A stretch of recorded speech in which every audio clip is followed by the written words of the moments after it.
Hi everyone, it's Miriam. Welcome to Women's Wisdom. I want to share a question that I got recently, which is how do we know if it's the voice of intuition speaking through or if it's actually the voice of the ego or like just emotionally projecting our experiences on a situation? And I think it's a great question and one that is so important because, first of all, as a coach, I help people really tap into their intuition because I really believe, and we all have to know that each and every one of us has a very deep intuition, a very deep knowing, a very strong inner voice that is really there as our compass, as our guide to really live with the truth of our soul. And it comes from a very, very deep place within us. But how do we know again? How do we know if it's that voice speaking through or the voice of the ego? So in order to understand that, we really have to go through some background as to the makeup of our soul. So every single one of us has a divine soul, which is literally, it's called a chelek elokami mal mamish, a literal piece of God within us that is immersed in the reality of oneness. It's a part of us that can pierce through the veils of concealment, through all the challenges and obstacles in our life, and sees through the point, the essence, the oneness, and the truth of our reality.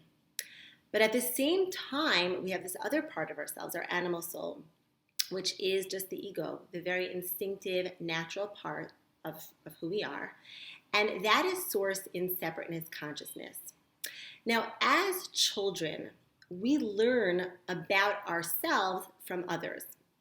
And we learn about ourselves as a child from the way our parents, the messages, the very subtle messages that they gave us about ourselves. So from a very young age, we learn about ourselves from others. And that really takes us into often a place of seeing ourselves through the lens of others, instead of seeing ourselves through this place of our divine soul, which knows its intrinsic worth, which knows its value, and is able to use its voice as a compass from in a very deep internal place within ourselves. And at the same time, we're born into this world in a very physical body, and we have these five senses, which are there, again, to guide us and teach us. But they're oriented, our five senses orient us to survival, to fight or to flight. And that very often is rooted in fears, in anxiety. The ego is rooted in fears, anxiety, judgment based on myself, how I look compared to another person, people pleasing, and that can get in the way of connecting, first of all, to Hashem, and also gets in the way of us connecting to the true voice of our soul, the true essence of who we are. So again, how do we do this? How do we know? We need to start being able to distinguish that voice, the core essence of who we are, from the voice of the ego, which is projecting itself on a situation. So when we go through this world and we go through different challenges or obstacles or traumas, what happens is if we never dealt with it, then we can often just project our experiences outward on reality. Now, it's really important, and very often people need a coach, a therapist, someone else, a mentor to really help guide them, because we have to make that distinction of what voice is speaking through at the moment. But once we made that distinction, we have free choice not to cave into the voice of the ego. Because very often people are aware, but then they let that ego, they let the instinctive part of who they are just take over.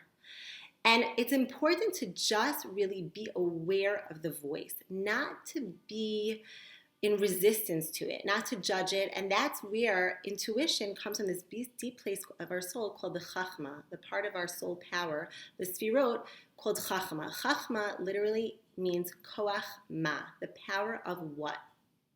The power of what? It's the power of being curious, of being very present to our reality, being very present to our emotional world, very present to our experiences, very present to our pain, the anxiety that we're feeling, maybe the self-judgment, the people-pleasing, whatever it is, and just becoming aware of it, not judging it. Because once we become aware of it and not judge it, the judgment causes the resistance, and when we're in a place of resistance and we're in a place of fighting, then we're not able to access that deep place of who we are, because we feel shame. When we're in resistance, we're feeling that shame.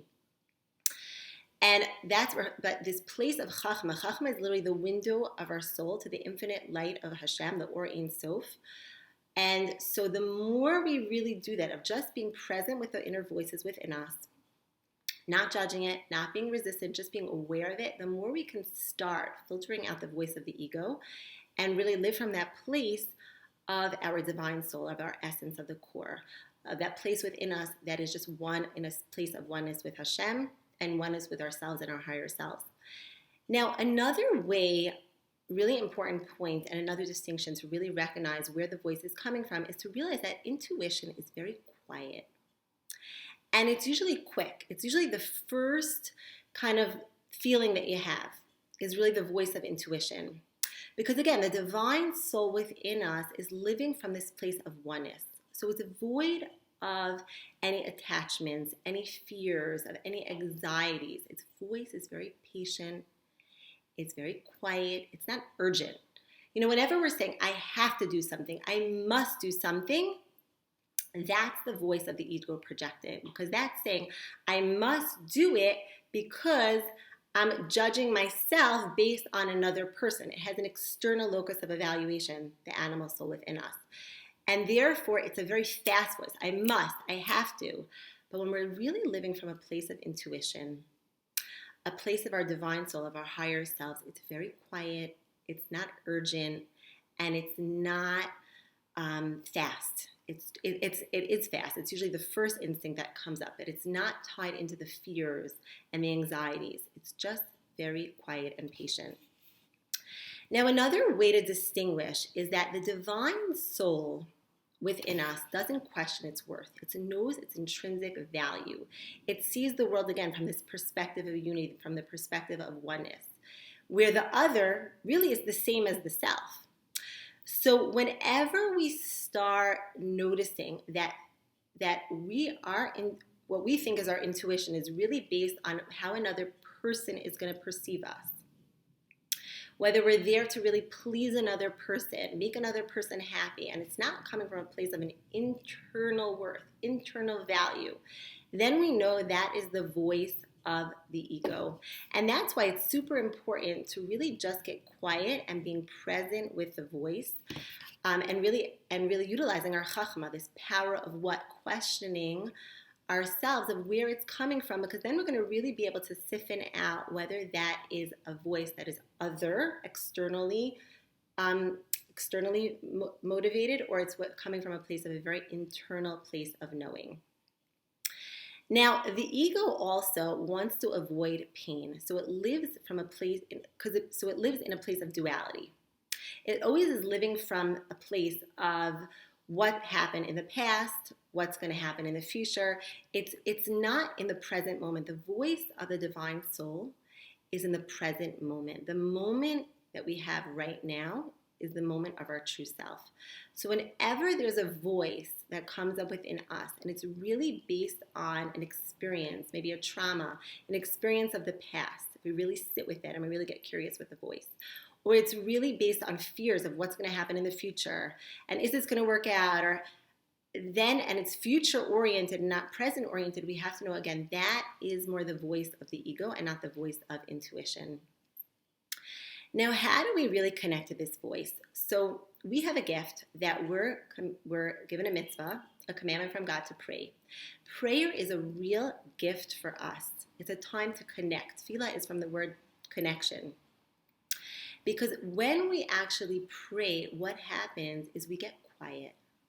And we're able to really connect to the divine soul within us, connect to God, to connect to our essence, connect to the divine soul within us. And the more we really connect to God through meditative prayer, the more we open ourselves up to the voice of our higher selves shining through, the voice of intuition. And we void ourselves of the voice of the ego, and really that being the voice that's actually in the driver's seat of our operating system. Now, another big thing, which is why I'm so passionate about that in Live Kabbalah, is to really learn Chassidus, learn inner Torah. Because what does the teachings of inner Torah do? It allows us to see the unity of Hashem, the unity of God, the oneness within creation. And when we start learning about the oneness within creation, the oneness of Hashem, the oneness of our soul, of the core of who we are, what do? We get rid of this illusion of separateness and we open ourselves up. We become a kli, we become a vessel to the voice of our intuition. So that's why I am so passionate, and I really feel like it's not like a luxury to learn inner Torah. It's not a luxury, it's a necessity, because when we do that, we really open ourselves up. We make ourselves a vessel to Hashem's light. When we make ourselves a vessel to Hashem's light, then we're able to really live from that place of intuition and that place of our higher selves. Another thing to really know is that the ego feeds off of need, and the divine soul feeds off of desires. That desire really comes from this place of pleasure, which is the highest part of our soul called keter, which is crown. We have this crown on top of our head, and the highest peak of that crown, the point of the crown, is the place of pleasure. And so the divine soul within us is drawn down. Our soul powers are drawn down from this place of pleasure, of desire, of keter. And desire comes from this place. It's a much more higher vibrational frequency energy. When we really tap into our energy and we feel expansive, we feel relaxed, we feel calm, we don't feel like our nervous system is dysregulated, and that means that we're coming from this place more of desire, of pleasure. And when there is need, when we're like, I need to do this, I must do this, then we're saying that there is lack. It's coming from a place of desperation. What is really happening underneath that is that the ego is telling us, you're not enough. You need to justify your existence. You need to justify your worth by doing A, B, and C. So we really have to stop defining ourselves by our storyline. We have to stop defining ourselves by what we have done. Because if we don't do that, if we don't stop doing that, what do? The ego becomes in control of our lives. The ego is in the driver's seat. We're really, really, really going into ourselves in a deep place and knowing that we are intrinsically valuable no matter what we've done, no matter the situations of our life, the circumstances of our lives. We are intrinsically valuable. We have this piece of Hashem within us. And that is our value, that is our worth. And when we actually really meditate on that, then what do? We open ourselves up to our intuition. We open ourselves up to the higher places within ourselves. And that really becomes the compass to really guide us to our life, to live from a place of love for Hashem, love for ourselves, to live from a place of intuition and live from a place of our higher selves. Wishing you all a beautiful, beautiful day.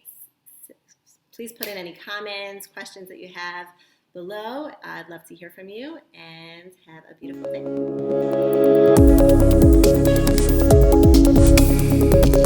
day.